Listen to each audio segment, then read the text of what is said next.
my friends, tonight's story isn't just about perfection.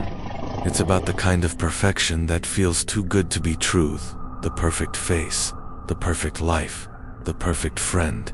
But what if that kind of perfection was nothing more than a mask?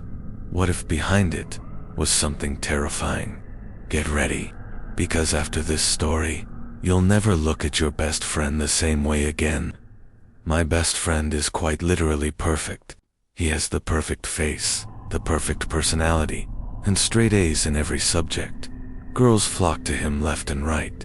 Sometimes I found myself staring at him, wondering how somebody could have no flaws, but I won't be able to see him the same anymore. A few days ago, he invited me to hang out at his house after school. I was quite excited since we normally hang out at the library or my house, so of course I said yes. His house was within walking distance from our school, so it didn't take long for us to get there. When we arrived at his house, I was astonished. It was a beautiful modern house, which was massive. I was always used to seeing small, run-down houses in our town, so seeing this was quite a shock for me. "Well, this is my house," he said, smiling at me as I looked at his house in awe. "It's nothing special. I've never seen anything like this before. I'm quite scared to go inside. I don't want to damage anything," I said, waiting behind him as he unlocked the door. The inside was as beautiful as the outside. It was spotless. Everything was perfect. At that point, I honestly wished I was him. He gave me a tour of the house, and after we sat down on the couch and watched some random Netflix series of people cooking, at some point, he paused the show. "Hey, I need to do something. I'll be right back, okay?" he said with a sense of urgency. He was smiling at me, but I could tell something was wrong. Before I could reply, he dashed up the stairs, and after that, I didn't hear anything. I was expecting to hear the slam of a door or something, but I didn't. I was left sitting on his couch, confused with a bunch of different questions whizzing around in my head. I sat there, waiting for him to come back. I waited, and waited. I checked the time. It had been around an hour. I was getting concerned now, so I decided to go and look for him. I wish I didn't. When I finished walking up the lengthy staircase, my head began to hurt.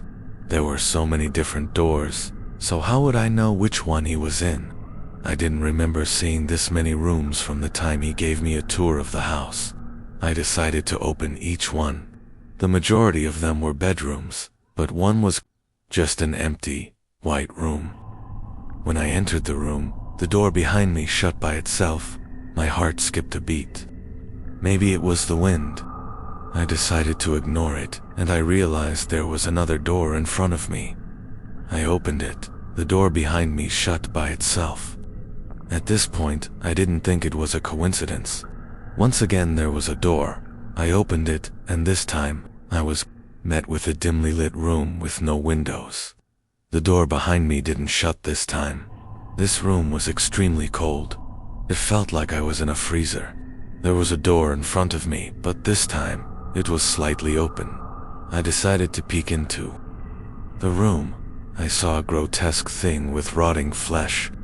It looked like a human being, but with no skin, just muscle. But it was shaped weirdly, very weirdly.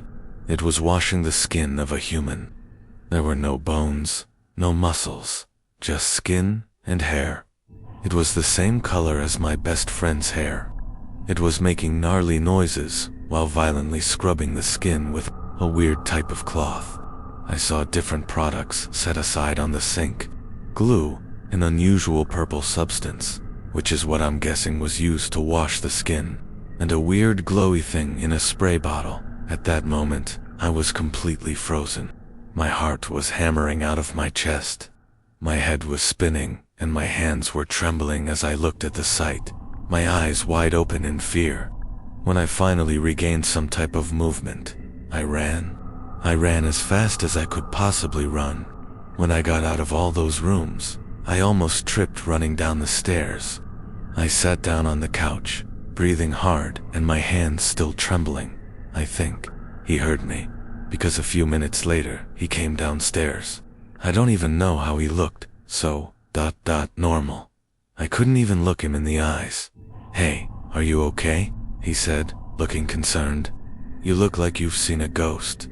"Yeah, my dad's having an emergency," I lied. "I really need to go now, sorry." I don't know what he said because I quickly left his house and started walking to my house. My house was far away, so I didn't even know why I was walking. I guess I just wanted to clear my head. When I got home, I went straight to the bathroom.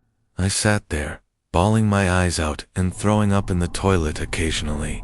I haven't been to school since. I don't think I can face him again. I knew there was something off about him. I just don't get it.